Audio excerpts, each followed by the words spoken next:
जय हिंद प्यारे साथियों। आज हम लोग प्लांट फिजियोलॉजी की क्लास स्टार्ट करेंगे। यह फाउंडेशन क्लास रहेगी।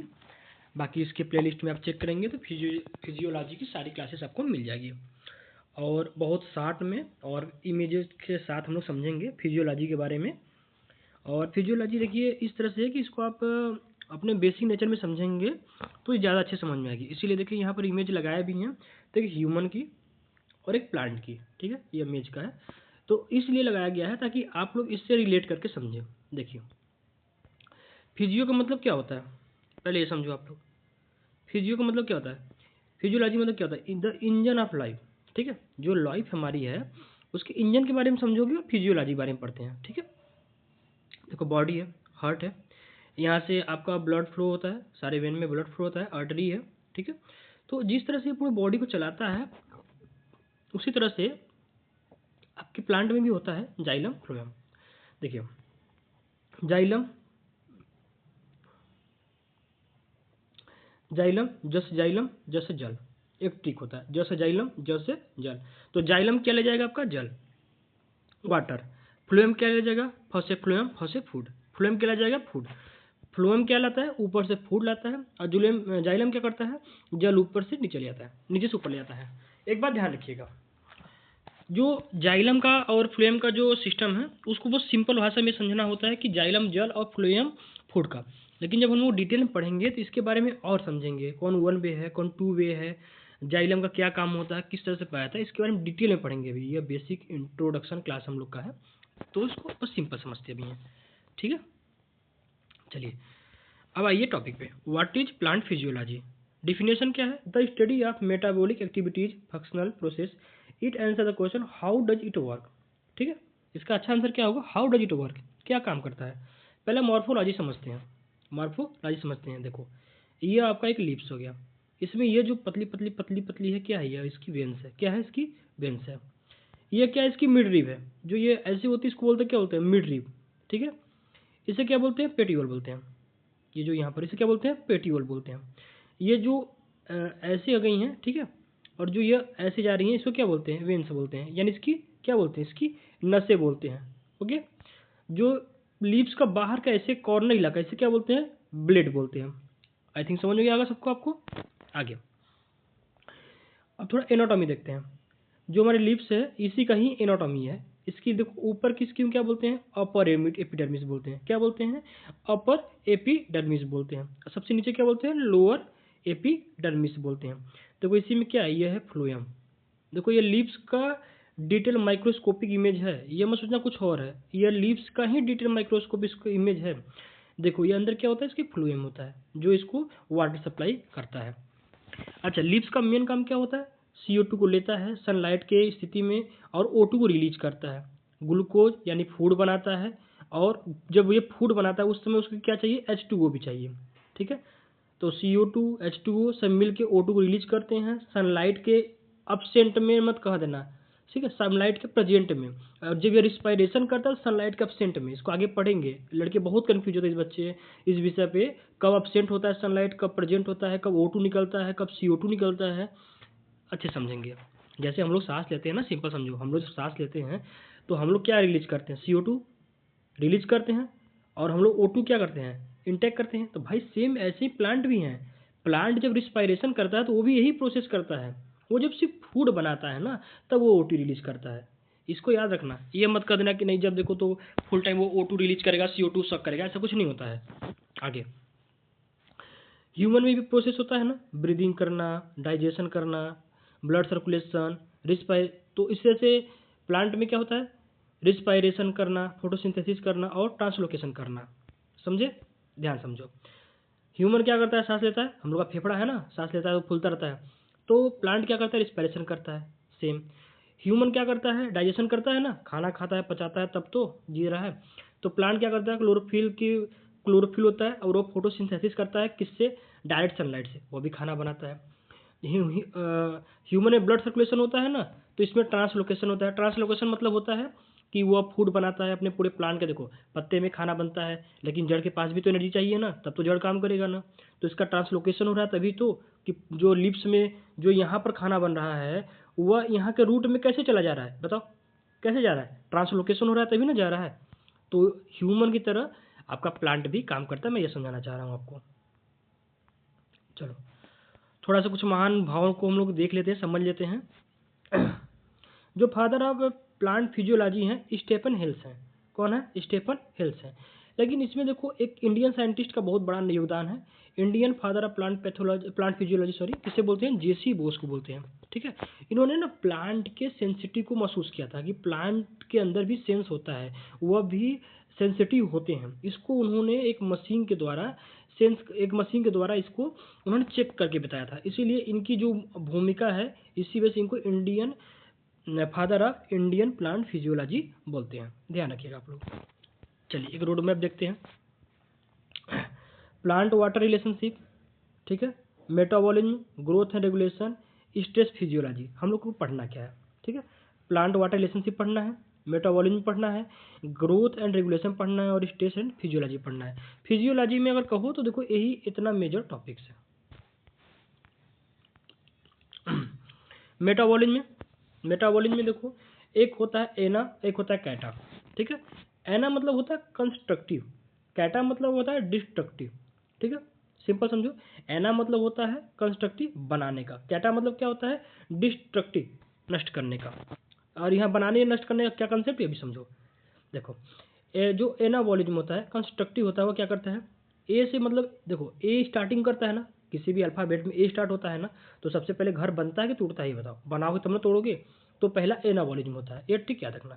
Building of complex molecule, building of complex molecule from simple ones. ठीक है, CO2 प्लस वाटर मिलके क्या बनाएंगे? ग्लूकोज। ग्लूकोज यहाँ पर कंसेप्ट क्या होता है? इनका फूड होता है। ठीक है, उसी तरह से केटाबॉलिज्म में क्या आता है? जब आप खाना तो बन गया है ना, आप खाना खाओगे तब तो एनर्जी मिलेगी ना, तो उसको हम लोग बोलते हैं केटाबॉलिज्म में। केटा मतलब जलाना, ठीक है, डिस्ट्रक्ट करना, एनर्जी को रिलीज करना। अच्छा एक बात ध्यान रखना, इनकी जो एनर्जी होती है एटीपी में रिलीज करते हैं। ठीक है, ये ध्यान रखना आप लोग। Physiology is a sum of these metabolic activities keeping the plant alive. Transport system को समझते हैं, इनका भी भैया ट्रांसपोर्ट बहुत अच्छा है, इसको भी थोड़ा हम लोग समझते हैं अच्छे से हैं। ये क्या मूव्स करते हैं? वाटर को मूव्स करते हैं, मिनरल्स मूव करते हैं, ऑर्गेनिक ऑर्गेनिक न्यूट्रिएंट्स को, मतलब कि जो इनके फूड हैं, और हार्मोन्स को। देखो कितना अच्छा इमेज लगाया गया है यहाँ पर, ध्यान समझना। यहाँ पर देखो जड़ है, वो रूट हो गया इनका। तो जो पानी है, जो वाटर है, वो कहाँ रहता है? सॉइल में होता है। तो जो ये जड़ है, ये इसको वाटर को सक करते हैं, यहाँ से वाटर को सक कर लिए। अब यहाँ पर यह पानी लेकर जाएंगे प्लांट के लीव्स तक, यहाँ पर पानी का यूज होगा और यहाँ पर बनेगा खाना। खाना बनेगा तो जो ये काम कर रहा है इसको भी तो एनर्जी चाहिए। ये कैसे काम करेगा? तो यहाँ से जब खाना बन जाएगा तो यहाँ से खाना आएगा इनके पास कि भैया खाना खा लो, काम करते रहो, तो यहाँ पर आएगा खाना, तो फिर ये काम करेंगे। इसे क्या बोलते हैं? लॉन्ग डिस्टेंस ट्रांसपोर्ट, यानी कि mass flow vascular tissue, xylem और फ्लोएम के द्वारा। ठीक है, देखो इमेज बहुत अच्छी सी लगाई गई है, बस अब ध्यान समझो। शॉर्ट डिस्टेंस ट्रांसपोर्ट, ठीक है, cell to cell diffusion, cytoplasmic streaming, इसको हम लोग आगे पढ़ेंगे भी। चलो अब थोड़ा सा जो इमेज है इसको डिटेल करते हैं और थोड़ा ध्यान से देखना क्या बताया जा रहा है आपको। अब क्या कर रहा है? जाइलम, ठीक है, जाइलम का काम क्या है? वाटर और मिनरल का ट्रांसपोर्ट करना। लेकिन एक बात हमने कहा, कुछ देर पहले कहा था ना, एक होता है यूनिडायरेक्शनल, एक होता है बाई डायरेक्शनल। यूनि का मतलब समझ रहे हो? अकेला। यूनि का मतलब क्या होता है? One way. यूनि का मतलब क्या होता है? One way. और बाई डायरेक्शनल क्या मतलब होता है? Multi directional. अब इनको ध्यान समझो। मल्टी डायरेक्शनल मतलब क्या होता है? कि जो ऊपर भी जा रहा है और जो नीचे भी जा रहा है, समझे, उसे बाई डायरेक्शनल कहते हैं। लेकिन जाइलम देखो यू डायरेक्शन है। और यह क्या कंसेप्ट है? देखो अब एक बात बताओ, पत्ते से पानी कभी जड़ के पास जाता है, ऐसा सुने हो क्या एग्रीकल्चर में? नहीं सुने होगे, इतना तो पढ़े होगे ना आप लोग। तो जो हम लोग का रूट होता है, रूट में हम लोग का क्या हुआ? पानी यहाँ से बनता है और पानी यहाँ से ऊपर की तरफ जाता है, पानी ऊपर से नीचे नहीं आता है, ये ध्यान रखना। तो जाइलम कैसा होता है? यून डायरेक्शनल होता है। ये वाटर और मिनरल को जड़ से सक करके आपके प्लांट के लीव्स तक, एक मिनट सॉरी, प्लांट के लीव्स तक पहुंचाता है। ठीक है, इससे बोलते हैं यूनिडायरेक्शनल। फ्लोएम क्या करता है? जो फूड है, जो सोर्स है, ये बाई डायरेक्शनल होता है, जो ऊपर से नीचे पहुंचा रहता है। इस इमेज को ध्यान समझ लो, बाकी सब समझने वाली कंसेप्ट जो है इस पूरे इमेज ने बता दिया है। अब चलो डिफ्यूजन की बात समझते हैं। आप सबने पढ़ा होगा ना क्लास 8-9 में डिफ्यूजन। डिफ्यूजन का क्या मतलब होता है? जैसे यहाँ पर आपके ढेर सारे मॉलिक्यूल हैं, तो ये और यहाँ से ये मॉलिक्यूल का ऐसे ऐसे ऐसे ऐसे आगे जाना, ठीक है, ऐसे ऐसे आगे जाना, यानी हाई कंसंट्रेशन से लो कंसंट्रेशन की तरफ जाने को हम लोग क्या बोलते हैं? Diffusion. Movement of molecule from high concentration to low concentration, unit equilibrium, समान करना अपने आप को, ठीक है, इसे क्या बोलते हैं? हम लोग इसे बोलते हैं डिफ्यूजन। जैसे कि पैसिव प्रोसेस क्या है? कोई इसमें एटीपी की जरूरत नहीं है, यानी कोई एनर्जी की जरूरत नहीं है, यह पैसिव प्रोसेस है, ठीक है। दूसरा रैंडम मूवमेंट होता है, नो मेम्ब्रेन लिक्विड। देखो एक होता है, अभी आगे पढ़ोगे आप लोग, पराशरण, उसमें हम लोग सेमी परमिएबल मेम्ब्रेन की जरूरत पड़ती है, उससे यह मूव करता है। तो इसमें कोई भी मेम्ब्रेन की जरूरत नहीं पड़ती है। रेट ऑफ डिफ्यूजन समझ रहे हो? मतलब सबसे ज़्यादा डिफ्यूजन का जो दर है किसकी ज़्यादा होती है? गैस की ज़्यादा होती है, उससे थोड़ा कम लिक्विड की होती है, और सबसे कम सॉलिड की होती है। अब सिग्निफिकेंस ऑफ डिफ्यूजन, गैस का जो एक्सचेंज है, जो डिफ्यूजन है, उसके बारे में समझते हैं। देखो क्या है, फोटोसिन फोटोसिंथेसिस डोमिनेंट, रिलीज ऑक्सीजन। अब देखो इसका क्या इम्पैक्ट है, इसको थोड़ा सा माइंड लगाओ। जब नाइट का समय होता है तो इन्वायरमेंट में, जब इन्वायरमेंट में क्या होता है, CO2 को रिलीज करता ही है। क्यों? क्योंकि उसमें इन्वायरमेंट में CO2 की मात्रा थोड़ी कम हो जाती है, ठीक है। और जब डे का टाइम रहता है तो उसमें O2 की मात्रा थोड़ी कम हो जाती है। इसी चीज़ को बैलेंस करने के लिए जो आपका ट्री होता है, वह बिना कोई एनर्जी नष्ट किए अपने अंदर से O2 और CO2 को निकालता रहता है। तो अगर यह पूछा जाए कि ऑक्सीजन और कार्बन डाइऑक्साइड को जो प्लांट रिलीज करता है, वो किस प्रोसेस रिलीज करता है, तो वह है डिफ्यूजन। जो गैस का एक्सचेंज करता है वह क्या है? डिफ्यूजन। जब दिन का टाइम होता है तो फोटोसिंथेसिस डोमिनेंट होता है, ठीक है, यानी खाना बन रहा होता है तो डोमिनेंट होता है उसमें ऑक्सीजन, तो उसमें वो ऑक्सीजन रिलीज करता है। जब रिस्पायरेशन टाइम होता है वह है, तो उसमें क्या रिलीज करता है? CO2 रिलीज करता है। इसलिए कहा जाता है कि कभी भी पेड़ के नीचे नहीं सोना चाहिए। क्यों नहीं सोना चाहिए? क्योंकि पेड़ CO2 रिलीज करता है, आप CO2 इनहेल करोगे तो आपकी तबीयत खराब हो सकती है। चलो थोड़ा सा कंसंट्रेशन को, सॉल्यूशन को समझते हैं हम लोग हैं।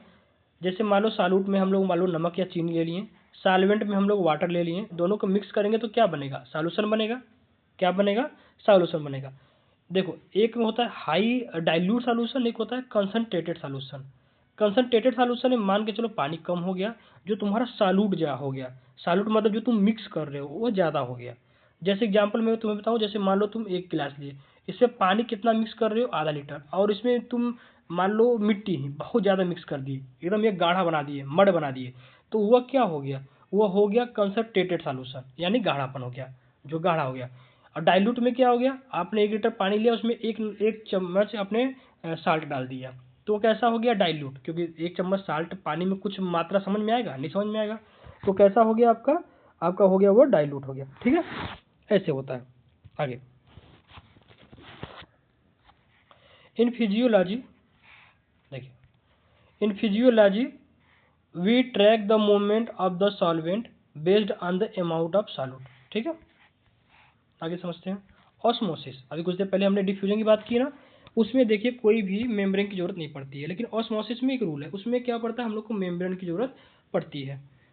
हाई कंसंट्रेशन हाई सॉल्यूट से लो कंसंट्रेशन लो सॉल्यूट की तरफ जाने को, सॉरी, लो कंसंट्रेशन से हाई कंसंट्रेशन की तरफ जाने को हम लोग क्या कहते हैं? ऑस्मोसिस कहते हैं। बट बीच में क्या होनी चाहिए? एक सेमी परमिएबल मेम्ब्रेन होने की जरूरत होती है। इस बात का ध्यान रखना, समझे? जैसे मान लो कोई एक बीकर ले लो, इसमें एक मेम्ब्रेन लगा दो, ठीक है, और इसमें पानी वानी भर दो, पानी वानी भर दो। अब पानी दोनों तरफ भरा हुआ है तो दोनों एक तरफ दूसरा नहीं जाएंगे। लेकिन मान लो इसमें हमने क्या, इसमें चीनी मिक्स कर दिया, तो इसका कंसंट्रेशन बढ़ गया ना।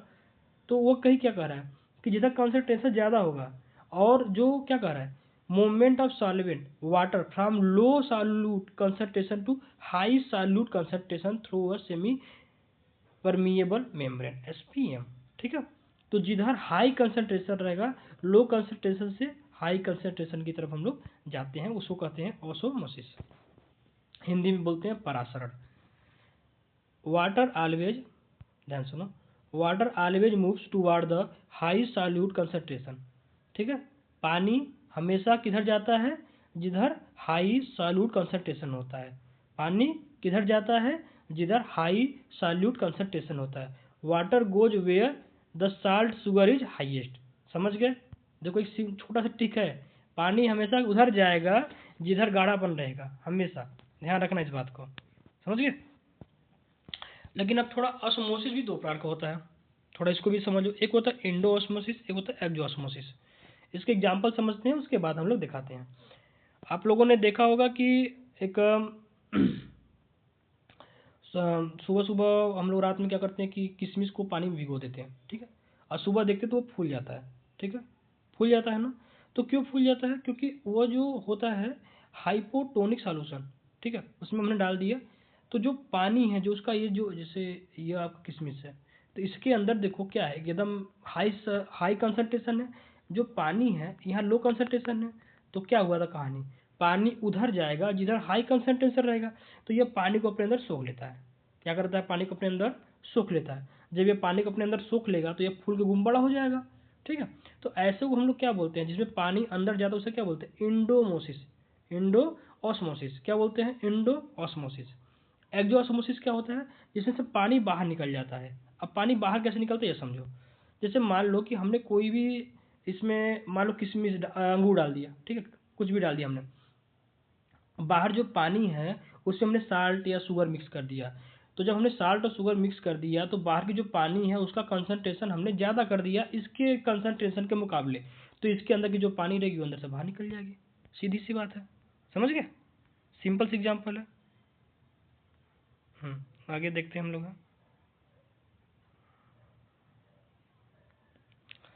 आगे क्या कर रहा है, osmosis in real life, survival and preservation. देखो एक तुमको एग्जांपल समझाता हूँ।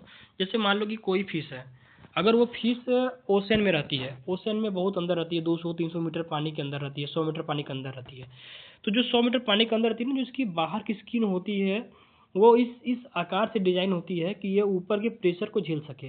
लेकिन अगर तुम इसको जैसे ही ना इसको अंदर से निकाल के बाहर सतह पे लाओगे तुरंत मर जाएगी, इसका स्किन ही फट जाएगा। क्योंकि इसके अंदर इतना प्रेशर बना रहता है कि बाहर के प्रेशर को बराबर झेल सके।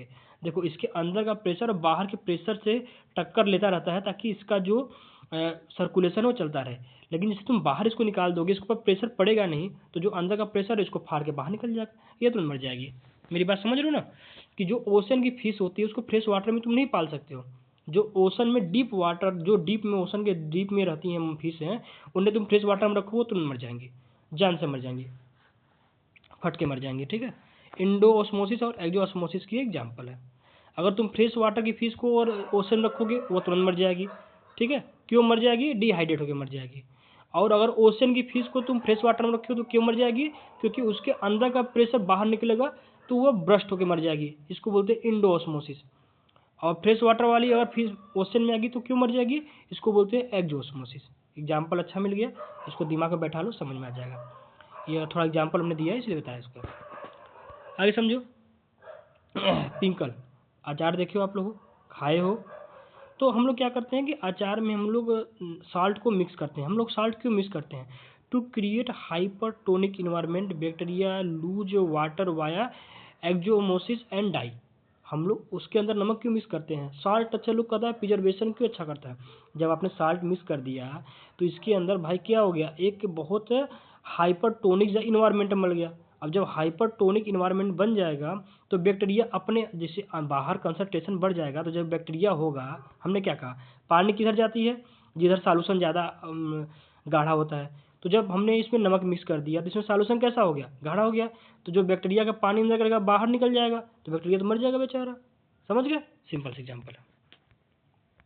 आगे देखो, cellular pressure, the physics of the cell. ठीक है, थोड़ा सेल के बारे में देख लेते हैं। एक होता है टर्गर प्रेशर, जिसे हम लोग टीपी बोलते हैं, बहुत बहुत बार पूछता है। यह टर्गर प्रेशर क्या होता है, वाल प्रेशर, ऑस्मोटिक प्रेशर। ठीक है, समझो। देखो ऑस्मोटिक प्रेशर किसे कहते हैं, presence required to stop water entry. ठीक है, ऑस्मोटिक प्रेशर किसे कहते हैं, जो प्रिवेंट्स करता है क्या, बाहर के पानी को अंदर जाने के लिए। दूसरा था turgor pressure, the inflation pressure pushing outward, जो अंदर की पानी है कि नहीं, देखो जो अंदर की पानी है तो वह भी तो प्रेशर लगाएगी ना अपने अपने स्किन के चारों तरफ, तो इसको क्या बोलते हैं, टर्गर प्रेशर। तो जो पानी अंदर है, जो अंदर की स्किन के आउटर लेयर पे प्रेशर लगाती है, उसे हम लोग क्या बोलते हैं, उसे हम लोग बोलते हैं टर्गर प्रेशर। वाल प्रेशर क्या होता है, द वाल पुशिंग बैक, जैसे यह इसको प्रेशर लगा रहा है तो वाल भी इसको प्रेशर लगाता है, और इसी बैलेंस की वजह से, यही बैलेंस की वजह से यह सेल एक्टिव रहता है, तो इसको क्या बोलते हैं, वाल प्रेशर बोलते हैं। ठीक है, ध्यान रखना। Cell status, turgid turgidity versus प्लाज्मोसिस।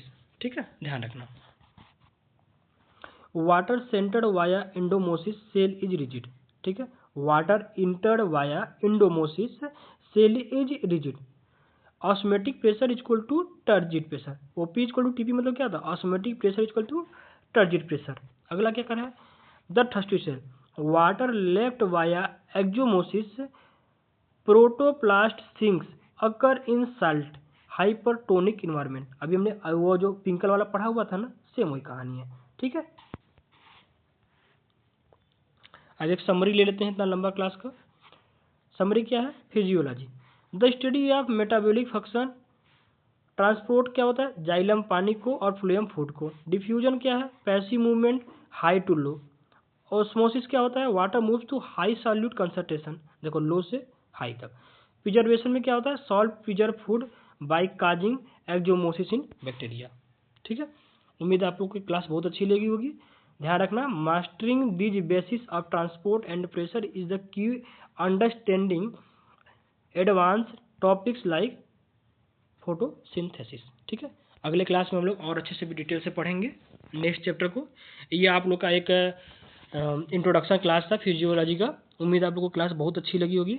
हम लोगों ने इस क्लास में सभी की पॉइंट्स को अच्छे अच्छे फिगर से समझाया है। उम्मीद है आप फिगर के द्वारा बहुत अच्छे समझेंगे।